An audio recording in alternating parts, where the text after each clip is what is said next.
بسم اللہ الرحمن الرحیم۔ السلام علیکم ورحمۃ اللہ وبرکاتہ۔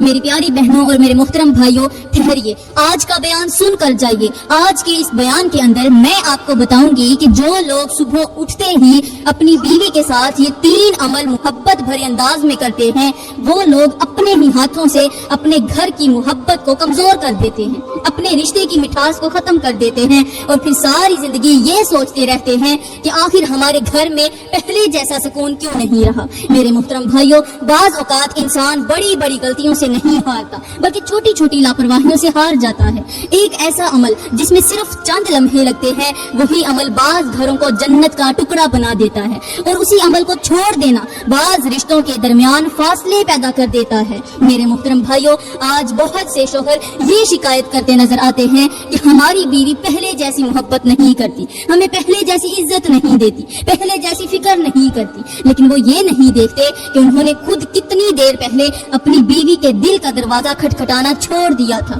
اس لیے آج کا بیان آخر تک ضرور سننا، کیونکہ آج میں ایک بہت ہی گہرے راز سے پردہ اٹھانے جا رہی ہوں، جسے سن کر بہت سے لوگ اپنی زندگی کی ایسی غلطیوں کو پہچان لیں گے جنہیں وہ آج تک معمولی سمجھتے آئے تھے۔ میرے محترم بھائیوں، انسان ساری زندگی رزق کے پیچھے دوڑتا رہتا ہے، دولت کے پیچھے دوڑتا ہے، بڑے بڑے مکان بنانے کی کوشش کرتا ہے، لیکن یاد رکھو، گھر اینٹوں اور پتھروں سے نہیں بنتے بلکہ محبت اور احساس سے آباد ہوتے ہیں۔ گھر تو صبح سویرے بیوی کے ساتھ یہ 3 عمل کرنے سے آباد ہوتے ہیں۔ تو میرے بھائیوں، آخر عورت کی وہ کون سی 3 چیزیں ہیں جنہیں محبت بھرے انداز میں چھونا یا بوسہ کرنے سے گھر میں برکت آتی ہے، بیوی ہمیشہ کے لیے خوش رہتی ہے، اور پھر اسی بیوی کی خوشی کی وجہ سے اللہ تعالیٰ گھر کو جنت کا ٹکڑا بنا دیتا ہے۔ گھر میں رہنے والا ہر ایک انسان خوشحال زندگی گزارتا ہے، اور یہ تو آپ جانتے ہی ہیں کہ جس گھر میں عورت پریشان رہتی ہو، جس گھر میں عورت کے دل میں شوہر کے لیے محبت نہ ہو، وہ گھر جلد تباہ ہو جاتا ہے، وہ گھر جلد ویران ہو جاتا ہے۔ اس لیے میں چاہتی ہوں آپ اپنے گھروں کو تباہی سے بچاؤ، اپنی بیویوں کے دل میں اپنے لیے محبت پیدا کرو، اور آج کا بیان ایک بار غور سے سنو۔ لیکن یہ سب کچھ بتانے سے پہلے میں آپ کو ایک واقعہ سنانا ضروری سمجھتی ہوں، تاکہ آپ کو پتہ چل سکے کہ بعض اوقات عورت کو خوش رکھنے کے لیے دولت نہیں بلکہ محبت اور احساس کی ضرورت ہوتی ہے۔ کہتے ہیں ایک غریب شخص تھا، اس کی بیوی بہت ہی زیادہ خوبصورت تھی۔ غریب شخص خود تو کالے رنگ کا تھا، مگر اس کی بیوی دودھ کی طرح سفید، بلکہ یوں سمجھ لو کہ جس طرح 14ویں رات کا چاند ہوتا ہے، اسی طرح خوبصورت بھی تھی، پیاری بھی تھی اور سفید بھی تھی۔ دور دراز سے عورتیں اس کی بیوی کو صرف دیکھنے کے لیے آتی تھیں کہ دیکھیں تو صحیح فلاں کی بیوی جو ہے وہ کتنی خوبصورت ہے، اور جو بھی اس عورت کو دیکھتی وہ تعریف کیے بغیر نہ رہ پاتی۔ بعض عورتیں تو حیران ہو کر کہتی تھیں کہ آخر اتنی خوبصورت عورت ایک غریب آدمی کے ساتھ کیسے خوش رہ سکتی ہے؟ آخر اس غریب آدمی کے پاس ایسا کیا ہے جو بڑے بڑے امیر لوگوں کے پاس نہیں؟ اس خوبصورت عورت کا غریب شوہر جو صبح سویرے گھر سے باہر نکلتا، پورا دن جنگلوں میں، ویرانوں میں، دھوپ میں محنت مزدوری کرتا، شہر کے بازاروں میں اپنی بیوی کی ہر ایک خواہش پوری کرنے کے لیے لوگوں کے ہاتھوں ذلیل ہوتا، لوگوں کی سخت تلخ باتیں برداشت کرتا، تیز دھوپ میں محنت مزدوری کرتا، اس لیے کہ مجھے کچھ ملے نہ ملے لیکن میری خوبصورت بیوی کو روٹی کا ٹکڑا ضرور مل جائے۔ اور مزے کی بات یہ تھی کہ وہ خوبصورت عورت بھی اس غریب شوہر کے ساتھ بہت زیادہ خوش تھی، کیونکہ خوبصورت بیوی کا ایک غریب شوہر کے ساتھ رہنا بالکل مشکل ہو جاتا ہے، خاص طور پر اس زمانے میں جب لوگ دولت کو محبت سے زیادہ اہمیت دیتے ہوں۔ لیکن وہ عورت اپنے غریب شوہر کے ساتھ خوشی کی زندگی گزار رہی تھی۔ جو عورت بھی اس کا حال چال پوچھتی تو وہ کہتی، اللہ کا لاکھ لاکھ شکر ہے، میرا شوہر غریب ضرور ہے لیکن میرے لیے اس کے دل میں محبت بہت زیادہ ہے، اور دنیا کی ہر دولت اس محبت کے سامنے چھوٹی لگتی ہے۔ وقت گزرتا گیا، ایک دن اللہ کا کرنا ایسا ہوا کہ اس خوبصورت عورت کا شوہر محنت مزدوری کرنے کے بعد شام کو واپس اپنے گھر کی طرف جا رہا تھا۔ جاتے جاتے راستے میں اچانک موسم خراب ہوا اور تیز آندھی اور بارش کا سلسلہ شروع ہو گیا۔ ارد گرد کوئی گھر نہیں تھا جہاں پر وہ تھوڑی دیر کے لیے بیٹھ سکتا۔ خیر یہ شخص آہستہ آہستہ چلتا رہا، لیکن آندھی تیز ہوتی گئی۔ آندھی اتنی تیز ہوئی کہ یہ شخص خود کو قابو نہ کر سکا، اور آندھی کی ہوا نے اسے اڑایا اور کسی اندھے کنویں کے اندر جا گرایا۔ وہ کہتے ہیں نا کہ بعض اوقات انسان ایک لمحے میں ایسی آزمائش کا شکار ہو جاتا ہے جس کا اس نے کبھی خواب میں بھی تصور نہیں کیا ہوتا۔ یہ شخص کنویں کے اندر جا گرا۔ یہ کنواں بہت زیادہ بڑا تھا اور اس کے اندر پانی بھی تھا، اور پانی کے اندر سانپ اور بچھو تھے۔ سانپوں اور بچھوؤں کے کاٹنے سے وہ شخص وہیں کا وہیں انتقال کر گیا۔ اب وہ خوبصورت عورت بیٹھی گھر میں اپنے شوہر کا انتظار کر رہی تھی کہ موسم بھی خراب ہے اور میرا شوہر ابھی تک گھر نہیں پہنچا، اللہ خیر ہی کرے۔ شوہر کا انتظار کرتے کرتے ایک ہفتہ گزر گیا مگر شوہر گھر میں نہ آیا۔ اب تو اس عورت کو پکا یقین ہو گیا کہ اس کا شوہر اب اس دنیا میں نہیں رہا۔ اگر اس دنیا میں ہوتا تو ہر حال میں وہ اپنی بیوی کے پاس ضرور آتا۔ یہ عورت دن رات روتی رہتی، خود سے اکیلے میں باتیں کرتی رہتی، کبھی اپنے شوہر کے کپڑوں کو سینے سے لگاتی، کبھی اس راستے کی طرف دیکھتی جس راستے سے اس کا شوہر روز شام کو واپس آیا کرتا تھا۔ میری پیاری بہنوں اور میرے محترم بھائیوں، جس عورت کے دل میں اپنے شوہر کے لیے سچی محبت ہو، اس کے لیے شوہر کی جدائی آگ کے انگاروں پر چلنے سے کم نہیں ہوتی۔ ایک دن دیوار کے ساتھ ٹیک لگا کر بیٹھ کر یہ عورت رو رہی تھی کہ روتے روتے وہیں اس کو نیند آ گئی۔ نیند کے اندر اس نے خواب دیکھا۔ خواب کے اندر اسے سیم وہی منظر دکھایا گیا جو اس کے شوہر کے ساتھ گزرا تھا کہ ہوا نے اسے اڑایا اور ایک اندھے کنویں کے اندر جا گرایا، اور اب اس کا شوہر اس کنویں کے اندر مرا پڑا ہے۔ خواب اتنا واضح تھا کہ جیسے کوئی اپنی آنکھوں سے سب کچھ دیکھ رہا ہو۔ خواب دیکھنے کے بعد اچانک اس عورت کی آنکھ کھلی اور جلدی سے اٹھی اور جوتا پہنے بغیر اپنے گھر سے باہر نکل گئی اور اس کنویں کی طرف نکل پڑی۔ نہ اسے دھوپ کی پرواہ تھی، نہ راستے کی، نہ اپنے پاؤں میں لگنے والے کانٹوں کی۔ اس وقت اس کے دل میں صرف ایک ہی خیال تھا کہ کہیں میرا خواب سچ تو نہیں ہو گیا۔ بھاگتے بھاگتے دور سے اسے دیکھا کہ حاجیوں کا ایک قافلہ ہے جو اس کنویں کے ارد گرد کھڑا ہے اور کنویں کے اندر سے کوئی چیز نکال رہا ہے۔ یہ منظر دیکھتے ہی اس عورت کے پیروں تلے زمین نکل گئی، اس کی چیخ نکل گئی، کہیں یہ واقعی خواب سچ نہ ہو، باقی میرا شوہر انتقال نہ کر گیا ہو۔ عورت دیوانوں کی طرح دوڑتی ہوئی کنویں کے قریب پہنچی۔ اس کا دل زور زور سے دھڑک رہا تھا، سانسیں تیز ہو چکی تھی، آنکھوں سے آنسو مسلسل بہتے جا رہے تھے۔ وہ بار بار اپنے رب سے دعا کر رہی تھی، اے اللہ میرا خواب جھوٹا ثابت کر دے، اے اللہ میرے شوہر کو سلامت رکھنا، اے اللہ اگر میری زندگی کے دن کم کرنے ہوں تو کر دے، لیکن میرے شوہر کو مجھ سے جدا نہ کرنا۔ لیکن میرے بھائیوں، بعض اوقات انسان جس بات سے سب سے زیادہ ڈرتا ہے، قسمت اسے اسی دروازے پر لا کر کھڑا کر دیتی ہے۔ جیسے ہی وہ عورت لوگوں کے ہجوم کے قریب پہنچی، اس نے دیکھا کہ کنویں سے ایک لاش نکالی جا رہی ہے اور اس لاش کے کپڑے بالکل ویسے ہی تھے جیسے اس کے شوہر کے کپڑے تھے۔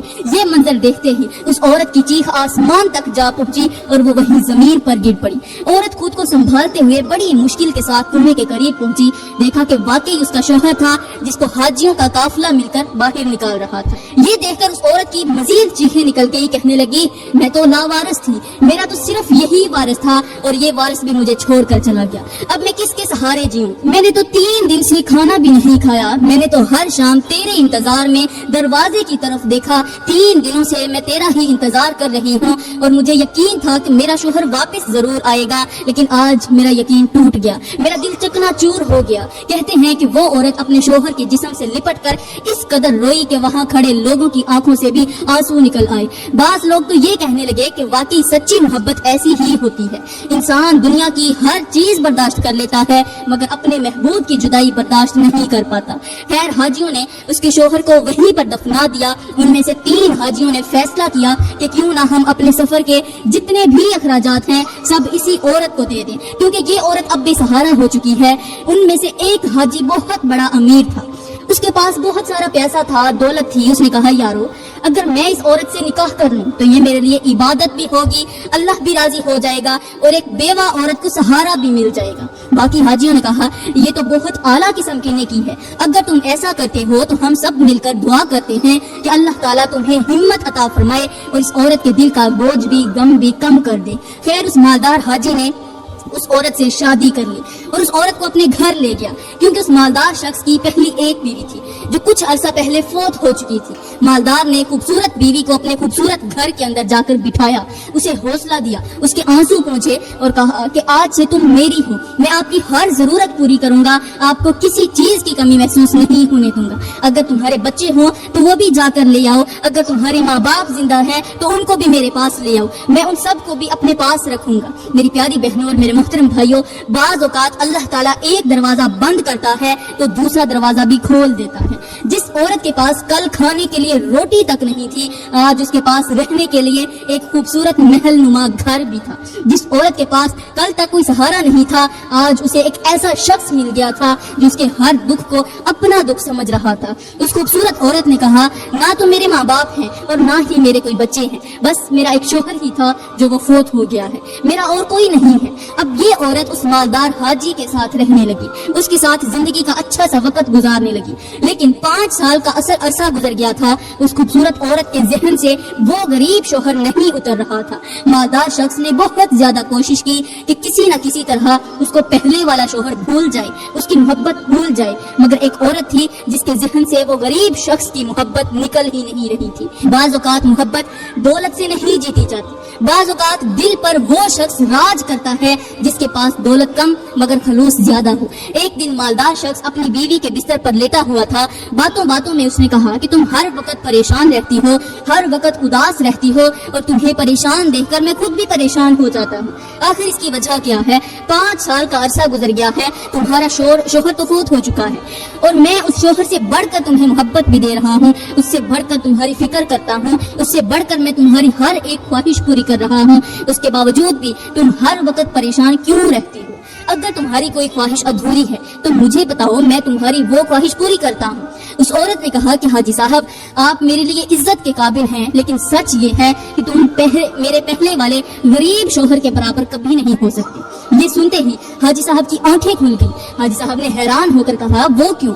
آخر میں اس کے برابر کیوں نہیں ہو سکتا؟ بیوی نے کہا کہ ان کی ادائیں، ان کے اندر جو خوبیاں تھیں وہ آپ کے اندر بالکل نہیں ہیں۔ حاجی صاحب نے کہا کہ تم مجھے بتاؤ، ہو سکتا ہے وہ خوبیاں میں اپنے اندر لے آؤں۔ بیوی نے کہا، میرا پہلا شوہر غریب ضرور تھا، لیکن وہ مجھے محبت اس قدر دیتا تھا کہ میری نظر اس کی غربت پر پڑتی ہی نہیں تھی، میری نظر اپنی خواہشات پر پڑتی ہی نہیں تھی۔ میرا وہ غریب شوہر صبح سویرے اٹھتا تھا، نماز پڑھنے کے بعد میرے پاس آتا، میرے ہاتھوں کو پکڑتا، اپنے دونوں ہاتھوں سے میرے دونوں ہاتھ پکڑتا اور محبت بھرے لہجے میں کہتا کہ میری زندگی صرف تمہارے ساتھ ہے اور میں ہر وقت دعا کرتا ہوں کہ تم ہمیشہ کے لیے خوش رہو۔ جب وہ گھر کے اندر داخل ہوتا تھا تو وہ میری پیشانی پر بوسہ دیتا تھا، اس کا ایک بوسہ میری دن بھر کی تھکاوٹ کو ختم کر دیتا تھا، اور جب میں کام کر کے تھک جاتی تھی تو وہ میرے دونوں ہاتھ پکڑتا اور دونوں ہاتھوں پر بوسہ دے کر کہتا کہ کبھی کبھار آرام بھی کر لیا کرو، ہر وقت کام ہی کرتی رہتی ہو۔ اس کا یہ عمل مجھے اتنا اچھا لگتا تھا کہ میں اپنی غربت کو بھول جاتی تھی، شوہر کے اس پیار کے اندر فنا ہو جاتی تھی۔ اے حاجی صاحب، تمہارے اندر وہ کمالات نہیں جو میرے پہلے والے غریب شوہر کے اندر تھے۔ میرے بھائیو، عورت نے بات جاری رکھتے ہوئے کہا کہ میرا شوہر مجھے قیمتی تحفے نہیں دیتا تھا، لیکن وہ مجھے قیمتی ضرور محسوس کرواتا تھا۔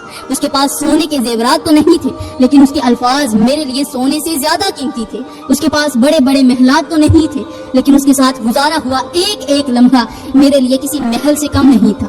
وہ جب گھر سے باہر جاتا تھا تو مجھے یوں محسوس کرواتا تھا جیسے میں اس کی دنیا کی سب سے اہم شخصیت ہوں، اور جب گھر واپس آتا تھا تو یوں لگتا تھا جیسے میرے گھر کے اندر خوشی داخل ہو گئی۔ حاجی صاحب، دولت سے گھر ضرور چلتا ہے، لیکن محبت سے دل چلتے ہیں، اور میرا دل آج بھی اس شخص کی ان چھوٹی چھوٹی محبتوں کو یاد کرتا ہے جو شاید تمہاری ساری دولت بھی مجھے نہیں دے سکی۔ بیوی کی باتیں سن کر حاجی صاحب دنگ رہ گیا، سوچنے لگا کہ کیا بیوی ان چھوٹی چھوٹی باتوں پر بھی خوش ہو سکتی ہے؟ کیا واقعی ایک عورت کے دل تک پہنچنے کے لیے سونے کے زیورات ضروری نہیں ہوتے؟ کیا واقعی ایک عورت کو صرف دولت نہیں بلکہ محبت بھرے الفاظ، عزت بھرے انداز اور احساس بھرے رویے بھی خوش رکھ سکتے ہیں؟ حاجی صاحب نے سوچ رکھا تھا کہ بیوی کو خوبصورت کوٹھیاں خوش رکھ سکتی ہیں، خوبصورت بنگلے خوش رکھ سکتے ہیں، خوبصورت کپڑے، خوبصورت زیورات خوش رکھ سکتے ہیں، لیکن وہ نہیں جانتا تھا کہ یہ چھوٹی چھوٹی چیزیں بھی عورت کو خوش رکھنے کا ذریعہ بنتی ہیں۔ میرے بھائیوں، بعض اوقات ایک محبت بھرا جملہ ہزاروں روپے کے تحفے سے زیادہ قیمتی ثابت ہوتا ہے۔ بعض اوقات ایک بوسہ، ایک مسکراہٹ، ایک اچھا لفظ اور ایک لمحے کا احساس وہ خوشی دے جاتا ہے جو دنیا کی بڑی بڑی نعمتیں بھی نہیں دے سکتی۔ تو میرے بھائیوں، اب یقیناً آپ نے سن لیا ہوگا کہ جو لوگ صبح سویرے اٹھ کر اپنے دونوں ہاتھوں سے اپنی بیوی کے دونوں ہاتھ پکڑتے ہیں، بیوی کے ہاتھوں کو محبت سے چھوتے ہیں اور بیوی کے گالوں پر ہاتھ رکھ کر محبت بھرے انداز میں چھوتے ہیں اور بیوی کی پیشانی پر بوسہ کرتے ہیں یہ وہ لوگ ہوتے ہیں جن کے گھر جنت کے ٹکڑے بنے ہوتے ہیں، کیونکہ ایسی بیوی اپنے شوہر پر زیادہ خوش رہتی ہے، وہ شوہر کے لیے دعائیں کرتی ہے، شوہر کی کامیابی کو اپنی کامیابی سمجھتی ہے، شوہر کے دکھ کو اپنا دکھ سمجھتی ہے، اور جہاں میاں بیوی ایک دوسرے کے لیے نرم دل ہو جائیں وہاں گھر کا ماحول بھی نرم ہو جاتا ہے، اور جہاں رحمت کی بارش اترے وہاں اللہ تعالیٰ کا خاص کرم ہوتا ہے، وہاں محبت بڑھتی ہے، وہاں ایک دوسرے کا احترام بڑھتا ہے، وہاں دلوں کے فاصلے ختم ہوتے ہیں، وہاں پریشانیاں بھی ہلکی محسوس ہونے لگتی ہیں، کیونکہ گھر کا اصل سکون دیواروں، چھتوں اور دولت میں نہیں بلکہ ایک دوسرے کے ساتھ حسن سلوک، محبت اور اچھے رویے میں ہوتا ہے۔ میری پیاری بہنوں اور میرے بھائیوں، میں دعا کرتی ہوں کہ اللہ تعالیٰ ہر میاں بیوی کو آپس میں خوش رکھے، ہر گھر کو آباد کرے، جنت کا ٹکڑا بنائے، آمین ثم آمین، وما علینا الا البلاغ المبین۔